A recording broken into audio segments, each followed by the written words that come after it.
Hi viewers, మనం వచ్చేసి సామెతలు అనేటువంటిది చూడబోతున్నాం. దీపం ఉండగానే ఇల్లు చక్కబెట్టుకోవాలి, ఇలాంటివి సామెతలు అనేటువంటిది పెద్దవాళ్ళు చెప్తూ ఉంటారు. పెద్దలు అనుభవంతో అలంకారికంగా చెప్పినటువంటి మాటలే సామెతలు. అంటే వాళ్ళు ఏదో ఒక ఊతపతంగా చెప్పినటువంటి మాటలే వచ్చేసి మనకు హెచ్చరించేటువంటి విషయంగా ఉంటుందన్నమాట. సో చమత్కారంగా మనసుకు సూటిగా తాకేలా చెబుతుంది సామెత అనేటువంటిది. సామ్యత అంటే ఏంటంటే పోలిక అనేది సామెతగా మారి ఉండొచ్చునని పలువురి యొక్క అభిప్రాయం. సాధారణంగా ఒక ఉదాహరణతో లేదా పోలికలతో చెబితే బాగా అర్థమవుతుంది అందరికీ. సో దానికి తోడు లయ లేదా ప్రాస జోడైతే ఎల్లప్పుడూ మనసులో నిలిచిపోతాయి. ఆయా సందర్భాల్లో చటుక్కున గుర్తుకు వచ్చేటువంటి త్రోవకు మళ్ళిస్తాయన్నమాట.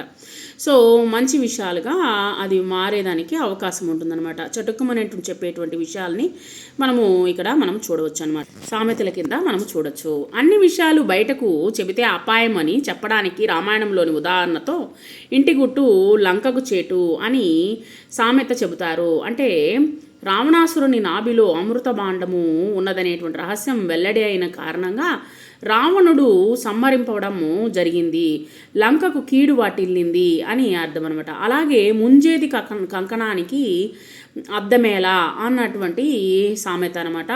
మనకు సామెత అనమాట. ముంజేతి కంకణానికి అద్దమేలా అనేటువంటిది ఈ యొక్క సామెత సంబంధించింది అని అర్థము.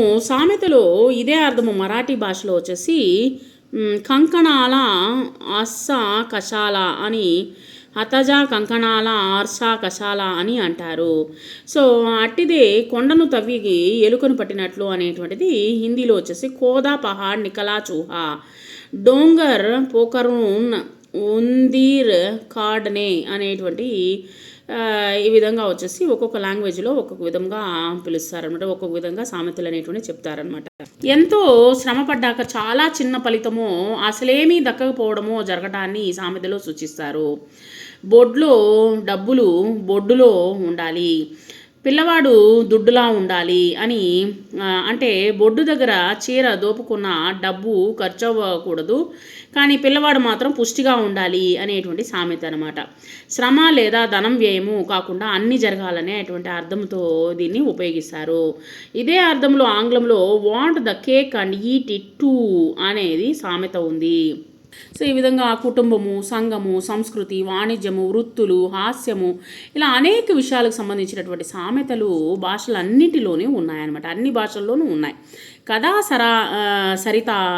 సరిత్సాగరము, పంచతంత్ర కథలు మొదలగు కథల ఆధారంగా కూడా వచ్చేసి అనేక సామెతలు కూడా పుట్టాయన్నమాట.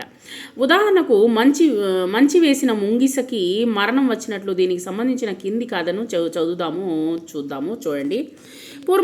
పూర్వము ఒక గ్రామంలో వచ్చేసి దేవశర్మ అనేటువంటి దంపతులు ఉండేవారనమాట. ఒకరోజు దేవశర్మ బిడ్డను ఉయ్యాల్లో పడుకోబెట్టి నీళ్లకు వెళ్ళింది. ఆ సమయంలో ఒక పాము ఉయ్యాల దగ్గరకు వచ్చి పడగెత్తిందనమాట. అది చూసినటువంటి దేవశర్మ పెంపుడు ముంగిస ఏం చేసిందంటే బిడ్డను కాపాడడానికి పాముతో పోరాడిందనమాట. పాముతో పోరాడింది. దేవశర్మ భార్య నీటి బిందెను గుమ్మంలోకి రాగానే ముంగిస ఎదురైందనమాట. ముంగిస మూతికి అంటినటువంటి రక్తం చూసినటువంటి ముంగిస బిడ్డకు హాని చేసిందేమో అని తలంచి భయంతో కోపంతో ఏం చేసిందంటే తన దగ్గర ఉన్నటువంటి బరువైనటువంటి బిందెను వచ్చేసి ఏం చేసింది, ముంగిస పైకి విసిరిందనమాట. ఆ తర్వాత లోపలికి చూచి నిజాన్ని తెలుసుకొని బాధపడింది. ఏమైంది, ఈ యొక్క ముంగిసే బిడ్డను కాపాడింది అనేటువంటి నిజాన్ని తర్వాత తెలుసుకుందనమాట.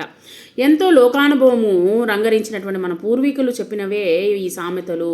ఇవి తరతరాలుగా దైనందిన జీవితంలో పూలదండలో దారంలా సమ్మిళితమై ఒదిగి ఉన్నాయి. అంటే మనకు చాలా ఇంపార్టెంట్ అనేటువంటిది ఈ యొక్క సామెతలు కూడా మనకు దైనందిన జీవితంలో మనకు ఒక భాగంగా ఉన్నాయన్నమాట.